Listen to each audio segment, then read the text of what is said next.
أستغفر الله العظيم الذي لا إله إلا هو الحي القيوم وأتوب إليه. الفاتحة. أعوذ بالله من الشيطان الرجيم. بسم الله الرحمن الرحيم. الحمد لله رب العالمين الرحمن الرحيم مالك يوم الدين. إياك نعبد وإياك نستعين. اهدنا الصراط المستقيم صراط الذين أنعمت عليهم غير المغضوب عليهم ولا الضالين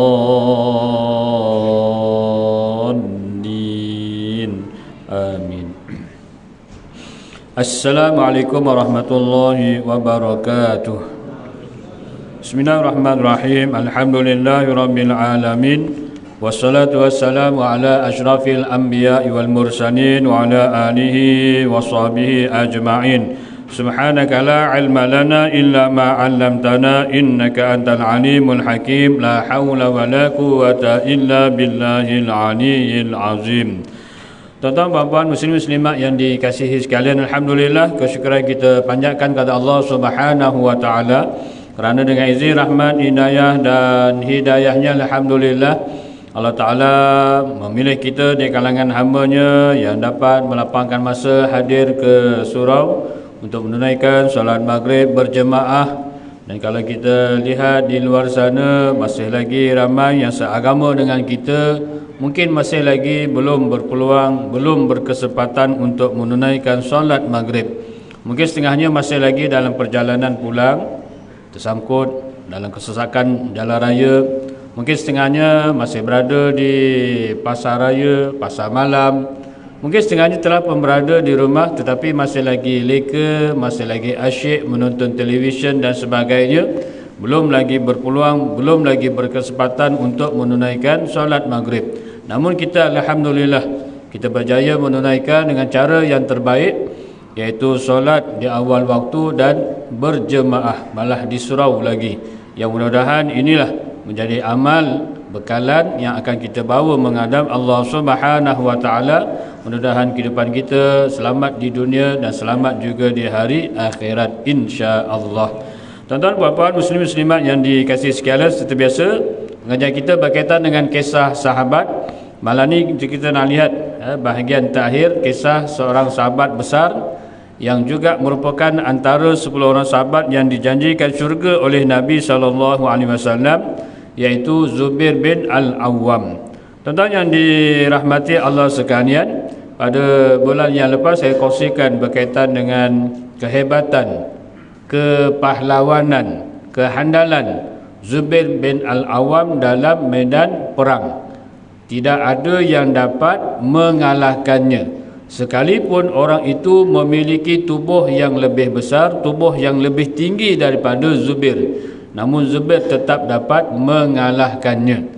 Itulah nak menunjukkan kehebatan Zubair bin Al-Awwam ini. Ia bukan sekadar hebat dalam berperang, ia juga seorang yang bijak dan juga menjadi sahabat yang sentiasa dirujuk apabila berlaku permasalahan.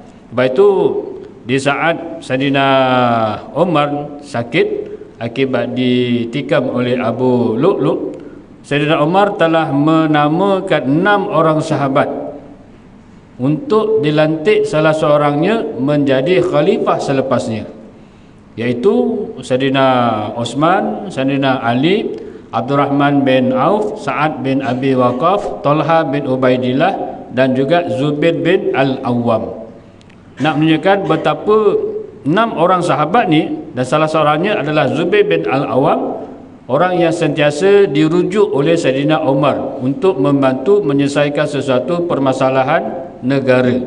Termasuklah mereka juga antara panglima perang yang berjuang untuk menyebarkan dakwah Islamiah. Tuan-tuan yang dirahmati Allah sekalian, bila Saidina Umar wafat, maka 6 orang yang telah dinamakan oleh Saidina Umar, 4 daripadanya telah menarik diri. Maka tinggallah Saidina Osman dan juga Saidina Ali bin Abi Thalib. Maka Abdurrahman bin Auf telah memainkan peranannya untuk mengambil pendapat orang ramai. Siapa yang mereka lebih setuju untuk dilantik sebagai khalifah antara Saidina Osman dengan Saidina Ali bin Abi Thalib radhiyallahu anhu, dan didapati keputusannya seimbang kan, sebahagian menyokong Saidina Osman dan sebahagiannya pula menyokong Saidina Ali bin Abi Thalib. Lalu Abdul Rahman bin Auf menjalankan kajian ataupun pertanyaan terus kepada kedua-duanya, dan akhirnya mendapati jawapan yang diberikan oleh Saidina Osman itu lebih tegas, lebih layak untuk dilantik sebagai khalifah. Maka naiklah Saidina Osman sebagai khalifah yang ketiga. Pemerintahannya berjalan lebih kurang 12 tahun. Dan 6 tahun pertama biasanya disebut perjalanan pentadbirannya ketika itu aman. Malah dapat mengembangkan Islam, dapat membawa kemajuan, kemakmuran dan sebagainya. Tetapi 6 tahun yang kedua mula muncul golongan pemberontak yang kononnya tidak berpuas hati dengan cara atau corak pentadbiran Saidina Osman bin Affan, dan akhirnya membawa kepada pembunuhan kata Saidina Osman bin Affan. Baik, tuan-tuan yang dirahmati Allah sekalian, kemudian bila Saidina Osman telah terbunuh, maka akhirnya orang ramai pun berpakat untuk melantik Saidina Ali sebagai khalifah. Walaupun di peringkat awal Saidina Ali enggan, tapi akhirnya oleh kerana ada golongan yang mendesak, maka Saidina Ali pun menerima jawatan sebagai khalifah. Dan di kalangan sahabat-sahabat besar, masing-masing telah memberikan bai'ah taat setia kepada Saidina Ali sebagai khalifah yang keempat, termasuklah Zubair bin Al-Awwam, Talha bin Ubaidillah. Lalu Saidina Ali bin Abi Thalib telah memindahkan pusat pentadbirannya dari Madinah ke Basrah kan, kerana keadaan di Madinah ketika itu sudah tidak lagi aman, dan tambahan pula Basrah itu boleh dikatakan terletak di tengah-tengah pemerintahan Islam, jadi mudah untuk mengawal keadaan, untuk mengembangkan lagi dakwah Islamiah dan sebagainya. Tuan-tuan yang dirahmati Allah sekalian, namun ada sebahagian sahabat yang melewatkan untuk memberi bai'ah kepada Saidina Ali, kerana mereka menuntut agar Saidina Ali segera menangkap mereka yang terlibat membunuh Saidina Osman agar dikenakan hukuman qisas. Antaranya adalah Muawiyah bin Abi Sufyan. Antara lain juga adalah Sayyidatina Aisyah radhiyallahu anha. Tuan-tuan yang dirahmati Allah sekalian, jadi bila Sayyidatina Aisyah radhiyallahu anha enggan untuk memberikan bai'ah, malah tetap mendesak agar Sayyidina Ali bin Abi Thalib selaku khalifah segera menangkap dan menghukum mereka yang membunuh Sayyidina Osman.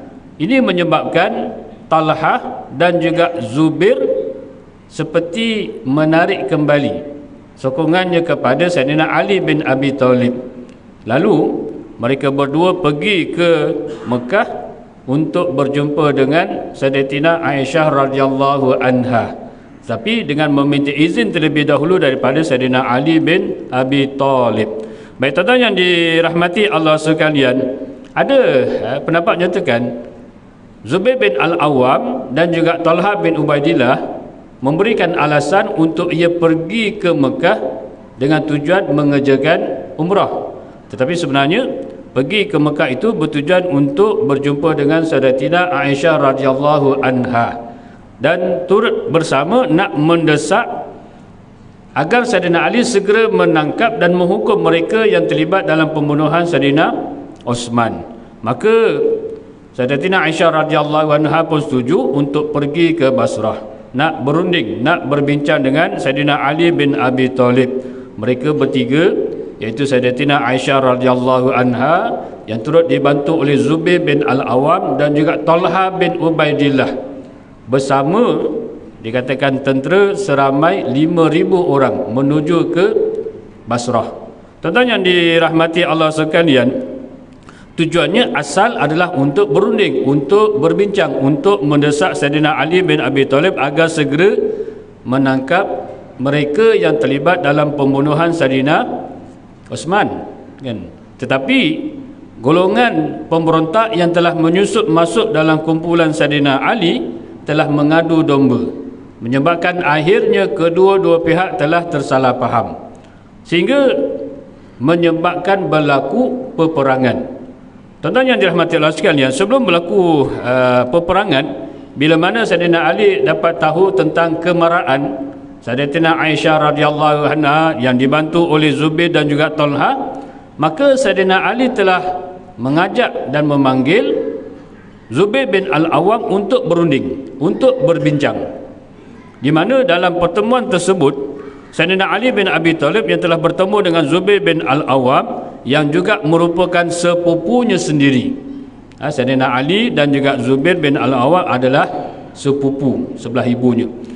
Di mana Saidina Ali berkata kepada Zubair bin Al-Awwam, betapa rindunya aku ketika di sisi Rasulullah sallallahu alaihi wasallam, dan mengimbau kembali kenangan manis bersama dengan Nabi sallallahu alaihi wasallam, di mana kita menghayunkan pedang yang sama, kan, pedang yang sama, berperang bersama-sama dengan Nabi sallallahu alaihi wasallam. Dan memang kedua-duanya adalah hebat.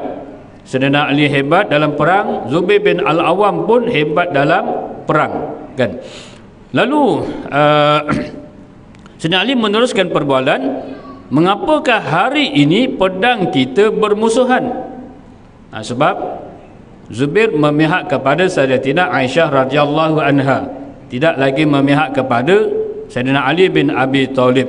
Lepas tu Sayyidina Ali menyatakan, mengapa hari ini pedang kita bermusuhan? Wahai Zubair, ingatkah engkau pada suatu hari Rasulullah sallallahu alaihi wasallam menggandingkan kita berdua, lalu bertanya kepada engkau, adakah engkau mencintai Ali? Nabi bertanya kepada Zubair, adakah engkau mencintai Ali, kasih kepada Ali? Maka dijawab oleh engkau, ni Sayyidina Ali imbas balik, kan, kenangan itu. Lalu engkau telah menjawab, bagaimana mungkin aku tidak mencintai sepupuku sendiri ya Rasulullah? Zubair menjawab pertanyaan Nabi itu dengan menyatakan, mana mungkin aku tidak mencintai sepupuku sendiri? Ada hubungan kekeluargaan yang sangat dekat, sepupu. Sudah tentulah kasih, sudah tentulah sayang, sudah tentulah mencintainya. Maka Sayyidina Ali mengingatkan Zubair, wahai Zubair, ingatkah engkau lagi bahawa Rasulullah sallallahu alaihi wasallam bersabda, satu hari nanti engkau akan menzaliminya. Kan, Nabi telah pun berpesan, wahai Zubair, satu hari nanti, ni Sayyidina Ali ingatkan balik pada Zubair yang sudah tidak lagi memihak kepada Sayyidina Ali. Wahai Zubair, ingatkah engkau bahawa Rasulullah sallallahu alaihi wasallam bersabda, satu hari nanti engkau akan menzaliminya. Kan? Dan Sayyidina Ali bertanya kepada Zubair, menyambung ceritanya, adakah hari itu, kan, adalah hari ini wahai Zubair, yang pernah diramalkan oleh Nabi, satu hari nanti Zubair akan menzalimi Sayyidina Ali. Maka Sayyidina Ali pun bertanya, adakah hari itu hari yang dimasukkan oleh Nabi, di mana satu hari nanti Zubair akan menzalimi Sayyidina Ali, hari ini, kan, di mana Zubair tidak lagi memihak kepada Sayyidina Ali bin Abi Thalib. Jadi bila pertanyaan itu diajukan oleh Sayyidina Ali kepada Zubair, menyebabkan Zubair menunduk dan menangis sambil berkata, ya, engkau benar, hari ini adalah hari yang dimasukkan oleh Nabi SAW dan aku telah menzalimimu. Tuan-tuan yang dirahmati Allah sekalian, ialah kata-kata Sayyidina Ali tadi telah memberi kesan yang mendalam pada Zubair bin Al-Awwam. Sebenarnya bukanlah tujuannya nak berperang pun, tapi lebih kepada nak berbincang, nak mendesak agar Sayyidina Ali segera menangkap orang yang membunuh Sayyidina Uthman dan dikenakan hukuman qisas. Baik, tuan-tuan yang dirahmati Allah sekalian, dikatakan selepas daripada itu maka Zubair bin Al-Awwam pun berdamai dengan Sayyidina Ali. Lalu Zubair pun beredar dan tidak lagi memihak bersama dengan Sayyidatina Aisyah radhiyallahu anha. Tuan-tuan yang dirahmati Allah sekalian, bila Zubair tidak lagi memihak kepada Sayyidatina Aisyah, maknanya tidaklah nak mendesak Sayyidatina Aisyah dan juga kumpulannya untuk menentang Sayyidina Ali bin Abi Thalib, golongan yang memberontak, yang menyusup masuk dalam kumpulan Sayyidina Ali melihat perkara itu tidak menyenangkan mereka. Tidak menyenangkan mereka sebab mereka mengharapkan agar Zubair dan juga sahabat-sahabat yang lain, termasuklah Talha bin Ubaidillah, memerangi Sayyidina Ali bin Abi Thalib, kerana mereka lebih suka dua kumpulan ini berperang. Bila dua kumpulan ini berperang, maka selamatlah mereka, kerana Sayyidina Ali disibukkan dengan perang dan tidak lagi menumpukan untuk menangkap mereka yang telah membunuh Sayyidina Uthman bin Affan.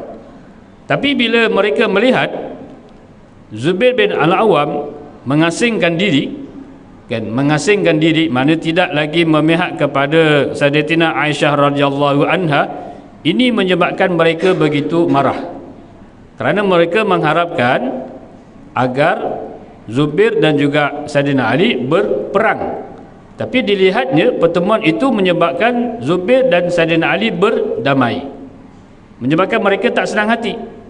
Lalu mereka mengambil peluang dan kesempatan untuk merancang membunuh Zubair bin Al-Awwam. Tuan-tuan yang dirahmati Allah sekalian, bila berlaku sedemikian, kan,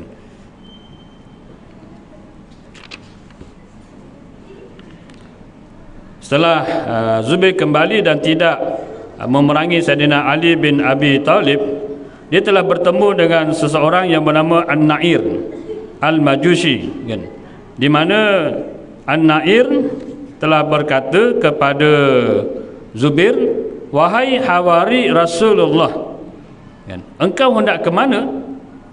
Maka kemarilah engkau, kerana engkau dalam jaminanku. Maka Zubair pun berjalan bersamanya. Lalu seorang telah datang kepadanya yang bernama Al-Ahnaf bin Qais, dan dia berkata, Zubair telah berada di Safwan, dan apa permintaanmu bila dia datang, kerana dia telah mempengaruhi kaum muslimin, sehingga ketika itu sebahagian dari mereka yang menebas alis sebahagian yang lainnya dengan pedang dan ingin bergabung dengan anak-anaknya. Mereka menyatakan bahawa Zubair telah mengambil sikap berkecuali, maknanya tidak lagi memerangi Sayyidina Ali bin Abi Thalib. Maka kata-katanya itu telah didengari oleh Amr bin Jurmus, Fadalah bin Habis, dan seorang lagi yang bernama An-Nufa'i, di mana bila mereka mendengar kata-kata itu, mereka pun mengikut Zubair bin Al-Awwam yang berjalan bersama dengan An-Na'ir. Dan memang pun mereka ini merancang, bila tahu Zubair telah berdamai dengan Sayyidina Ali bin Abi Thalib, dia memang merancang nak membunuh Zubair bin Al-Awwam. Lalu dia mengikut Zubair daripada belakang, yang mana ketika itu Zubair berjalan dengan An-Na'ir sampai di suatu tempat.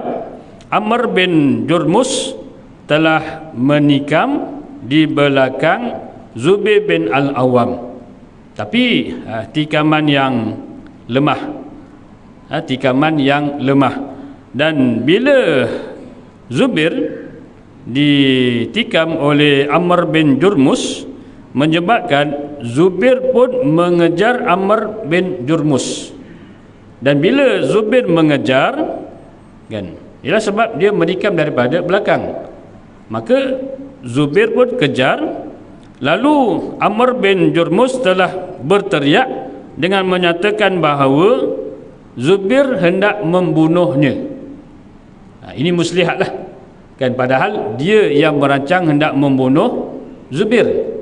Lalu ditikam Zubair di bahagian belakang, tapi tikaman yang sedikit, yang menyebabkan Zubair pun mengejar Amr bin Jurmus. Dan bila Zubair mengejar, lalu Amr bin Jurmus ini bertindak menyatakan bahawa Zubair hendak membunuhnya. Dan apabila didengari oleh dua orang sahabatnya, iaitu Fadalah dan juga An-Nufai, lalu mereka pun menyerang Zubair dan berjaya membunuhnya. Ini dianggap sebagai tipu daya lah, helah yang dilakukan oleh Amr bin Jurmus untuk membunuh Zubair bin Al-Awwam. Dan pembunuhan ini berlaku pada hari Khamis 10 Jamadil Awal tahun yang ke-36 Hijrah, di mana tikaman itu menyebabkan Zubair bin Al-Awwam pun gugur syahid. Dan ada riwayat menyatakan bila Zubair bin Al-Awwam telah dibunuh, lalu dipenggal kepalanya, dipenggal kepalanya, lalu Amr bin Jurmus ini yang telah membunuh Zubair bin Al-Awwam membawa kepala Zubair menghadap Saidina Ali bin Abi Thalib. Dan bila sampai ke tempat Saidina Ali, dia beritahu kepada orang yang berjaga di rumah Saidina Ali akan memberikan izin untuk dia masuk, kerana dialah orang yang telah membunuh Zubair.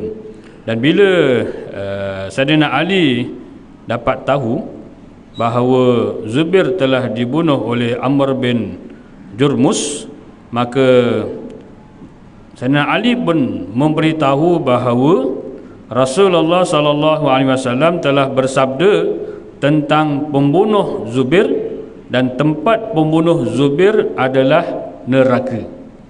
Tuan-tuan yang dirahmati Allah sekalian, sebenarnya perkara ini telah pun diramalkan oleh Nabi SAW, dan apa yang dinyatakan oleh Nabi itu pasti berlaku. Cuma keadaan lah kan, yang mana ketika itu berlaku di zaman Saidina Ali bin Abi Thalib. Dan dengan pembunuhan tersebut dikatakan Saidina Ali sangat bersedih, apatah lagi bila melihat pedang yang selalu digunakan oleh Zubair bin Al-Awwam, sehingga kan Saidina Ali menyatakan bahawa pedang ini berkali-kali telah membuat Rasulullah SAW berasa senang. Sebab perlawanan atau peperangan yang Zubair terlibat semuanya memihak kepada orang-orang Islam, beroleh kejayaan, beroleh kemenangan, dan ini sangat menggembirakan Nabi SAW. Jadi Nabi telah meramalkan apa yang akan berlaku, dan ianya ternyata benar-benar berlaku, di mana Zubair telah dibunuh oleh seseorang yang bernama Amr bin Jurmus. Kalau tuan-tuan masih ingat tentang kisah Talha bin Ubaidillah, juga dibunuh daripada belakang. Ada yang menyatakan dipanah daripada belakang. Kalau daripada depan mungkin Talha dapat mengelak dan sebagainya, tapi oleh kerana dipanah daripada belakang, maka dia tidak dapat mengelak, akhirnya terkena pada badannya, dan panah itu telah pun dibubuh racun. Cuma pembunuhnya, walaupun ada riwayat mengatakan yang membunuh Talha itu adalah Hakam bin Marwan, tapi ada pendapat yang lebih berhati-hati, dikatakan yang membunuhnya adalah seseorang yang tidak dikenali, kan, seseorang yang tidak dikenali. Maka kita mengambil pendapat yang membunuh Talha bin Ubaidillah adalah seseorang yang tidak dikenali, itu adalah lebih selamat. Tetapi berkaitan dengan pembunuh Zubair bin Al-Awwam ini, memang dinyatakan secara jelas yang membunuhnya adalah Amr bin Jurmus, dinyatakan secara jelas dalam kitab-kitab sirah dan sebagainya. Sebab itu Saidina Ali dengan tegas menyatakan orang yang membunuh Zubair tempatnya adalah dalam neraka. Sebab apa? Sebab Zubair juga merupakan sahabat besar yang bersama-sama berjuang dengan Nabi SAW. Ia juga adalah sepupu Saidina Ali bin Abi Thalib. Sebab itu kalau kita lihat banyak kelebihan-kelebihan yang ada pada Zubair, sehingga ada beberapa hadis yang Nabi sebut secara khusus tentang Zubair, nak menunjukkan tentang kemuliaan, tentang kelebihan yang ada pada Zubair. Zubair satu-satunya sahabat yang digelar oleh Nabi sebagai Hawari. Hawari. Kalau kita lihat dalam surah As-Saff kalau tak salah, ada diceritakan tentang Hawari, iaitu pengikut-pengikut kepada Nabi Isa alaihissalam. Pengikut-pengikut. Maknanya ramailah yang dikatakan sebagai Hawari kepada Nabi Isa alaihissalam. Tetapi Hawari kepada Nabi, Hawari maksudnya pengikut setia, teman setia. Dan Nabi menyatakan dalam satu hadisnya, likulli nabiyyin hawariyun wa hawariya az-Zubair. Setiap nabi itu ada pengikut setianya. Wa hawariyu, dan pengikut setiaku az-Zubair adalah Zubair. Itu hadis sahih. Hadis yang disabdakan sendiri oleh Nabi SAW yang menceritakan tentang kemuliaan Zubair bin Al-Awwam. Ada satu riwayat daripada Mansur bin Abdul Rahman, di mana aku mendengar Asy-Sya'bi berkata, aku mengetahui 500 orang atau lebih daripada kalangan sahabat yang menyebut bahawa Ali, Osman, Talha dan Zubair di dalam syurga. 4 orang sahabat ni, Sayyidina Ali, Sayyidina Osman, Talha dan juga Zubair, disebut-sebut oleh para sahabat yang jumlahnya melebihi 500 orang tentang kedudukan mereka di dalam syurga. Nak menunjukkan antara yang banyak disebut oleh sahabat-sahabat tentang orang yang akan dimasukkan syurga adalah salah seorangnya adalah Zubair bin Al-Awwam. Begitu juga dengan Imam Az-Zahabi yang mengulas tentang hadis tersebut atau kenyataan tersebut. Kerana apa? Kerana mereka itu adalah termasuk dalam kalangan 10 orang yang dijanjikan syurga oleh Nabi SAW. Mereka juga adalah termasuk ahli Bai'atul Ridwan pada tahun ke-6 Hijrah selepas berlakunya perjanjian Hudaibiyah. Mereka juga adalah kalangan As-Sabiqunal Awwalun, golongan yang awal memeluk Islam. Malah mereka juga turut berkorban masa, tenaga, malah nyawa untuk mempertahan dan melindungi Nabi SAW. Zubair sendiri di peringkat awal, kalau tuan-tuan masih ingat, ada dikisahkan bila tersebar berita yang menyatakan bahawa Nabi ditangkap dan dibunuh oleh orang-orang musyrikin, Zubairlah merupakan orang pertama yang menghunuskan pedang untuk membalas dendam. Dalam keadaan pedangnya yang sudah terhunus, dah terkeluar daripada sarung pedangnya, dia datang ke rumah Nabi SAW untuk memastikan kesahihan berita tersebut. Tiba-tiba didapati Nabi masih ada di dalam rumahnya. Dan bila Nabi nampak Zubair telah memegang pedangnya yang telah dihunus, yang telah dikeluarkan daripada sarungnya, maka Nabi pun bertanya. Lalu Zubair pun menjawab bahawa dia mendengar berita yang menyatakan bahawa Nabi telah dibunuh. Dan sebab itu dia datang nak memastikan kalau benarlah Nabi telah dibunuh oleh orang-orang musyrikin, nescaya Zubair akan menuntut bela. Iaitu Zubair dikenali sebagai sahabat pertama yang menghunuskan pedang untuk berperang dengan orang-orang musyrikin. Tuan-tuan yang dirahmati Allah sekalian, Sayyidina Ali bin Abi Thalib pernah berkata, aku mendengar dengan telingaku sendiri daripada mulut Rasulullah sallallahu alaihi wasallam. Ini kalau kita belajar bidang hadis, ini dikatakan hadis yang sangat kuat sebab dia mendengar sendiri daripada Nabi. Kan kalau dalam hadis tu akan kita jumpa sami'tu Rasulullah sallallahu alaihi wasallam yaqul ataupun qala. Sami'tu maksudnya aku mendengar. Dia mendengar sendiri daripada Nabi SAW. Dia bukan dengar daripada orang lain, tapi dia mendengar sendiri daripada Nabi. Dia jadi orang pertama.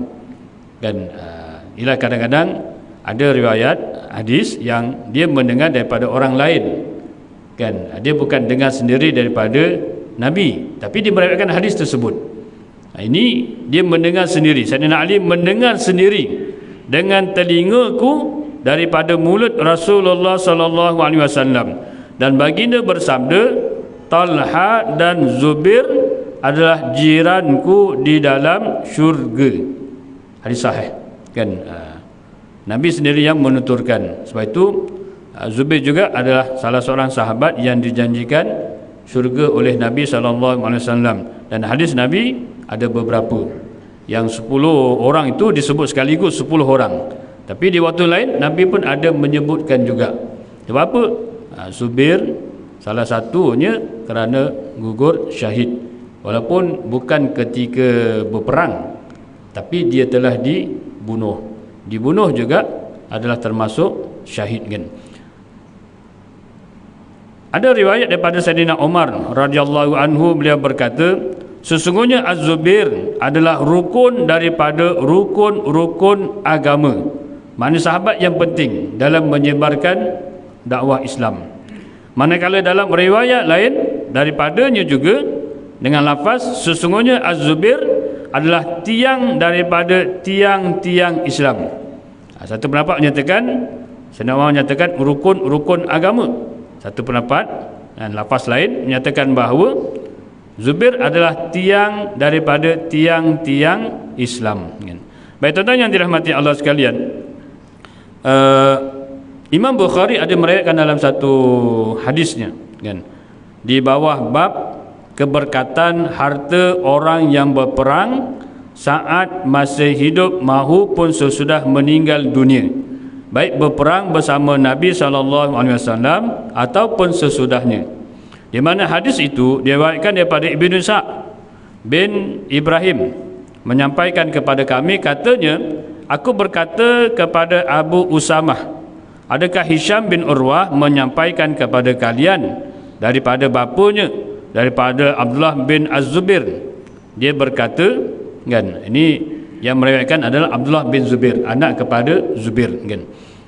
Daripada Zubair bin Abdullah, dia berkata, ketika Az-Zubair berdiri dalam peperangan Jamal, dia memanggilku, maka aku berdiri di sampingnya kan. Lalu beliau berkata, wahai anakku. Zubair berkata kepada anaknya yang bernama Abdullah kan, Abdullah bin Zubair, kunyahnya adalah Ibnu Zubair kan.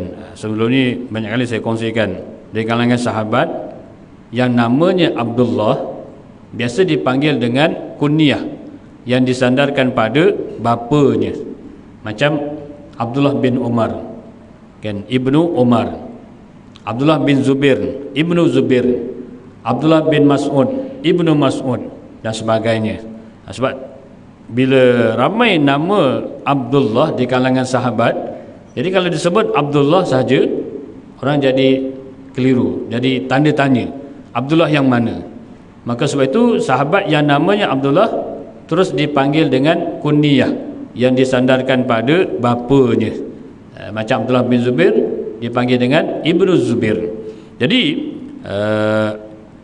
Zubair memberitahu kepada anaknya, wahai anakku, tidak ada yang terbunuh pada hari ini kecuali orang yang zalim atau dizalimi kan. Zubair memberitahu anaknya, dan sungguh aku tidak melihat diriku melainkan akan terbunuh dalam keadaan dizalimi.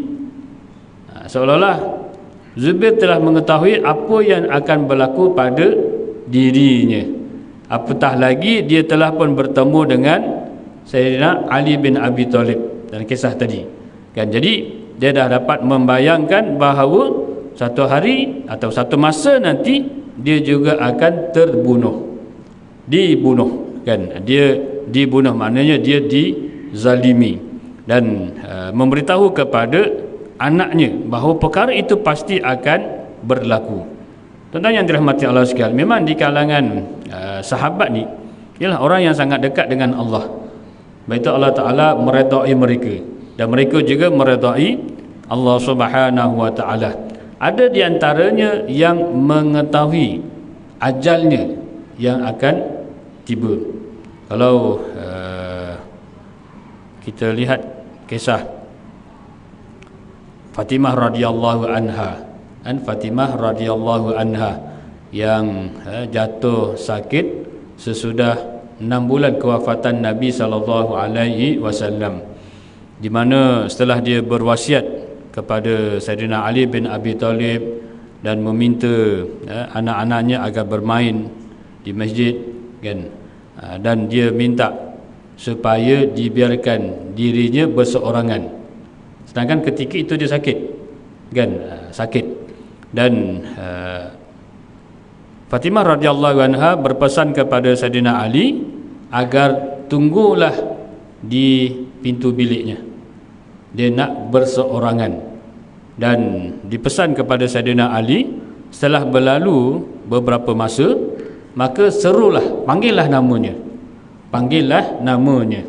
Sekiranya ia menjawab, bermakna ia masih lagi hidup.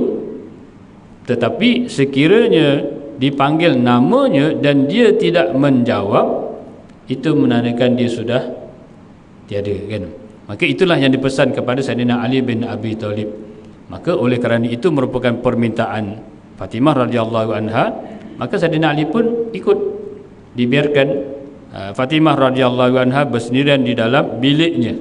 Setelah berlalu masa, maka Saidina Ali pun memanggil, dan panggilan pertama terus tak dijawab. Dan bila Saidina Ali masuk ke bilik, didapati Fatimah radhiyallahu anha telah pun wafat.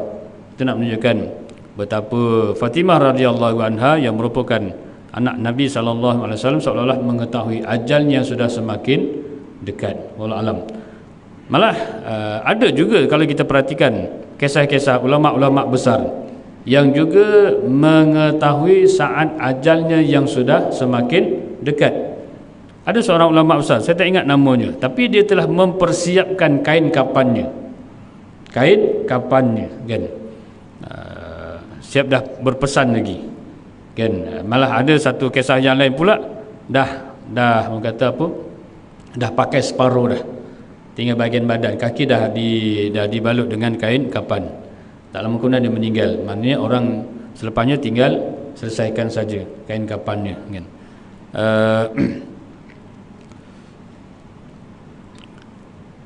Sultan Muhammad Al-Fatih, kan, yang dikatakan sering memakai kain serban yang begitu tebal di kepalanya, kan. Lalu bila ditanya, maka yang dibawanya itu kain serban di atas kepalanya, itulah nanti akan digunakan sebagai kain kapan untuk dirinya. Sampai gitu sekali, kan. Baik, tuan-tuan yang dirahmati Allah sekalian, jadi Zubair bin Al-Awwam telah berpesan kepada anaknya, sungguh aku tidak melihat diriku melainkan akan terbunuh dalam keadaan dizalimi. Sesungguhnya perkara yang amat merisaukanku adalah hutangku. Adakah engkau melihat hutang kita dapat menyisakan sesuatu dari harta kita? Kan, Abdullah bin Zubair berkata, kan, minta maaf, Zubair berkata lagi, wahai anakku, juallah harta benda kita, bayarlah hutangku, kan. Ini wasiatlah daripada Zubair kepada anaknya, di mana saya ringkaskan, akhirnya anaknya itu memang banyak menjualkan harta benda Zubair untuk tujuan membayar hutang. Dia dikatakan jadi hutang ni, dikatakan ada orang yang nak menjual hartanya kepada Zubair, tapi Zubair jadikan sebagai macam tebusan, jadi dia tak bayar terus, kan. Jadi satu ketika menyebabkan secara tak langsung jadi dia berhutang, padahal asalnya tidaklah dia berhutang. Malah dikatakan Zubair juga antara sahabat yang kaya, tapi kekayaannya itu tidaklah menyebabkan dia lupa diri, malah banyak digunakan kekayaannya untuk Islam. Sebab itu ada riwayat menyatakan Zubair wafat pun tidak meninggalkan harta. InsyaAllah saya sambung sikit lepas azan nanti.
Tuan-tuan yang dirahmati Allah sekalian, saya sambung sikit lagi. Jadi bila Amr bin Jurmus telah membunuh Sayyidina Zubair bin Al-Awwam, lalu dipenggal kepalanya. Ini satu pembunuhan yang sangat kejam lah. Dah dibunuh, dipenggal kepalanya, dan kemudian kepalanya itu dibawa kepada Sayyidina Ali bin Abi Thalib. Itu yang menyebabkan Sayyidina Ali pun berkata, yang membunuh Zubair, iaitu Amr bin Jurmus, ketika itu dia memegang kepala Zubair bin Al-Awwam, Sayyidina Ali telah berkata, wahai orang Arab pedalaman, silalah kamu memilih tempatmu di dalam neraka. Rasulullah SAW telah menyampaikan kepadaku bahawa pembunuh Az-Zubair di dalam neraka. Inilah yang dibunuh tu bukan sebarangan orang, sahabat besar, sahabat Nabi SAW, orang yang sangat banyak jasanya dalam Islam. Sekali lagi saya kongsikan, berita tentang terbunuhnya Zubair telah sampai kepada isterinya yang bernama Atikah binti Zaid bin Amr bin Nufail, di mana dia telah berkata mengenainya, Ibnu Jurmus telah mengkhianati seorang prajurit pemberani di hari pertemuan, dan dia tidak pernah melarikan diri. Wahai Amr, kan, bila kamu mengingatkannya, nescaya kamu dapati bahawa tangan dan jari-jarinya tidak gentar. Semoga ibumu kehilangan dirimu bila kamu menemukan orang sepertinya. Di masa lalu, selama kamu hilir mudik pagi dan petang, berapa banyak medan perang yang telah diterjuninya. Gertakanmu, wahai anak jamur, putih yang jelek di mata dataran tidak akan menggentarkannya. Demi Allah Tuhanmu, orang yang kamu bunuh adalah seorang Muslim. Nescaya kamu akan dijatuhi hukuman pembunuh dengan sengaja. Dan isteri pun marah, kan? Tuan-tuan yang dirahmati Allah sekalian, itulah kisah berkaitan dengan Zubair bin Al-Awwam, seorang sahabat besar yang banyak jasanya, terutama yang banyak terlibat bersama dengan Nabi SAW dalam semua peperangan dan beroleh kemenangan bersama dengan Nabi SAW.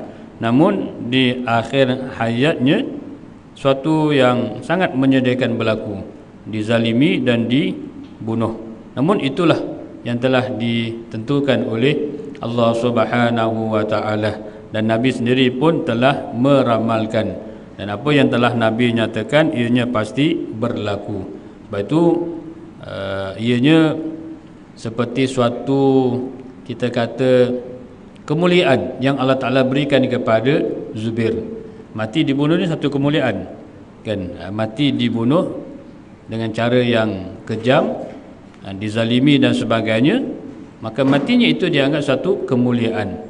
Tapi bukanlah bermakna lepas ni kita boleh pakat minta orang bunuh kita supaya kita dibunuh, kan? Lalu matilah mulia. Tak, itu dah pakat lain. Itu dah sama seperti membunuh diri. Ini yang membunuhnya itu adalah golongan yang memberontak, kan? Sebenarnya mereka jugalah orang-orang yang terlibat dalam pembunuhan Saidina Osman. Tapi oleh kerana mereka bimbang, kalaulah Saidina Ali dan juga Saidina Zubair berdamai, maka akan memudahkan Saidina Ali untuk menangkap mereka yang terlibat. Jadi akhirnya dibunuh, kan? Sebab Zubair telah pun berdamai dengan Saidina Ali, sedangkan mereka mengharapkan kedua-duanya saling berperang antara satu sama lain. Jadi yang membunuhnya pula adalah kita anggap sebagai golongan yang memberontak, yang kalau tuan-tuan masih ingat masa saya ceritakan tentang kisah Saidina Ali, selepas daripada perang Siffin muncul golongan Khawarij. Jadi inilah antaranya yang dikatakan sebagai Khawarij. Cuma ketika ini belum lagi lah muncul kumpulan yang dinamakan sebagai Khawarij, tapi orang-orangnya itulah sebenarnya. Wallahu alam. Jadi itulah yang boleh dikongsikan, mudah memberikan manfaat kepada kita semua. Dan kisah Zubair ini memberi satu semangat kepada kita semua untuk terus berjuang mempertahankan Islam. Wallahu alam. Yang baik itu datang daripada Allah, yang salah silap itu merupakan kelemahan diri saya sendiri. Kita akhiri dengan sedikit doa, mudah-mudahan Allah Ta'ala memberkati dan merahmati kita semua. A'udzu billahi minasyaitonir rajim. Bismillahirrahmanirrahim.